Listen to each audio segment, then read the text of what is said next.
이번 영상에서는 인지기능 개선에 자율신경 치료가 의미가 있다는 내용으로 이와 관련된 논문을 두 편 소개를 드리려고 합니다. 제가 자율신경 문제에 집중을 하게 된 계기는 신경외과 의사로서 흔히 하게 되는 진료 분야가 뇌나 척추, 통증 등의 치료인데요. 이 치료를 함에 있어서 기존의 치료에서 해결이 되지 않는 무엇인가에 대한 의문과 고민에서 비롯된 것 같습니다. 이런 고민에서 출발한 수많은 시행착오를 하다 보니까 실제로 환자분들은 너무 힘들어 하는데 현대의학적인 진단과 치료를 하고 있어도 도움이 되지 않는 경우들을 보면서 자율신경에 대한 치료가 하나의 대안이 되는 경우가 생각보다 많을 수 있다는 판단을 하게 되었습니다. 물론 절대 간과하면 안 되는 부분은 환자분의 증상이나 불편감에 대해서 CT나 MRI, 혈액검사, 근전도 검사, 초음파 검사 등을 통해서 정확한 진단과 이를 바탕으로 한 약물 치료나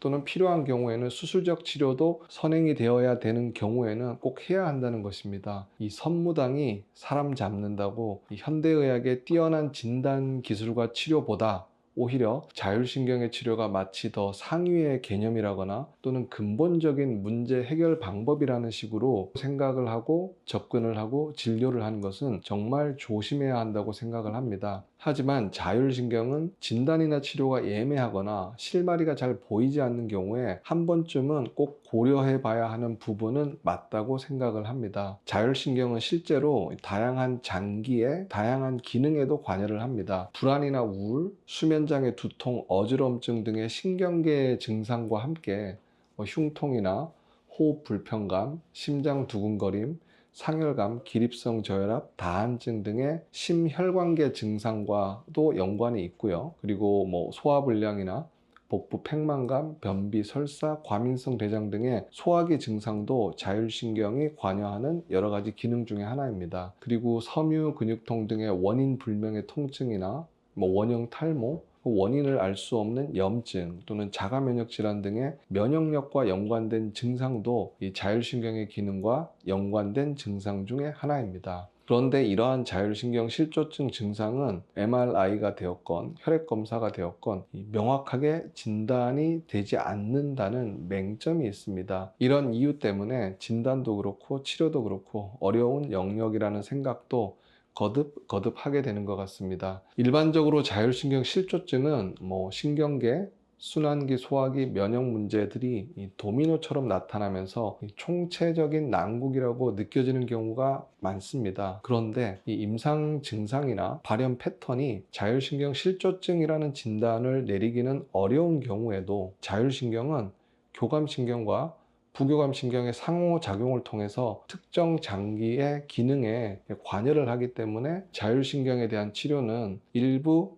난치성 질환이나 원인 또는 치료가 명확하지 않은 경우에도 하나의 대안으로 고려가 될 수 있는 것입니다. 이 서두에 말씀드린 이번 영상의 본론인 인지기능 개선에 자율신경 치료가 의미가 있는지라는 주제를 이 두 편의 논문을 바탕으로 설명을 드리겠습니다. 실제로 저희 외래에서 자율신경 주사 치료를 하면서 건망증이나 기억력, 인지력 등이 좋아진다고 말씀하시는 분들이 많이 있으셨습니다. 이런 저의 임상 경험만을 바탕으로 인지력에 도움이 됩니다 라고 말하는 것보다는 좀 더 객관성을 바탕으로 여러분께 설명을 드리기 위해서 비교적 최근에 출간된 논문을 소개해 드리려고 합니다. 이번 영상에서는 논문의 결론을 먼저 말씀을 드리고 다음 영상에서 논문에 대해서 조금 자세히 설명을 드리겠습니다. 첫 번째 논문은 24년도에 출간된 논문입니다. 이 소혈관 질환 환자에서 연하장애나 인지기능장애가 성상신경 차단술을 하면 개선이 된다라는 주제이고요. 다음 논문은 성상신경 차단술이 어떻게 인지기능 개선에 영향을 주냐에 대한 메커니즘을 소개한 논문인데요. 이 성상신경 차단술이 대뇌의 산소 포화도 증가에 영향을 준다는 내용입니다.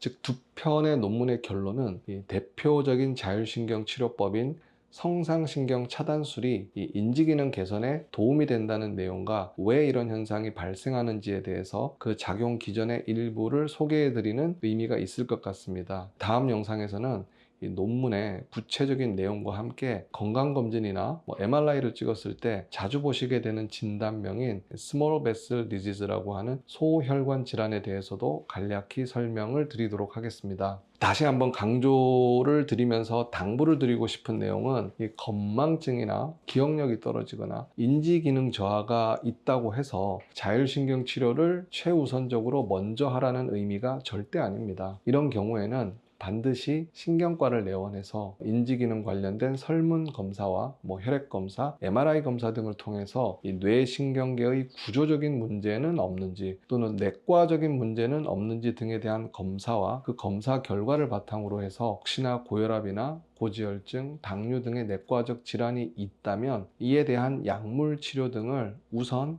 먼저 시행하는 것이 순서입니다. 이 자율신경 주사 치료는 이러한 기존의 치료에 추가적으로 또는 보완적으로 대안적으로 해볼 수 있는 치료 중에 하나일 수 있다고 판단하시는 것이 맞을 것 같습니다. 즉 나는 건망증이 심하고 인지기능도 좋지 않으니 자율신경 주사 치료를 먼저 해야지라는 생각을 하는 것은 바람직하지 않다는 말씀을 드리는 것입니다. 물론 자율신경 주사 치료가 인지기능 개선에 분명히 의미가 있고 약물 치료에서 낼 수 없는 효과도 낼 수 있지만 바람직한 치료는 신경과에서 검사를 하고 치료를 하면서 또는 이와 병행해서 자율신경 치료도 고려해 보는 것이 아닐까라는 생각을 하게 됩니다.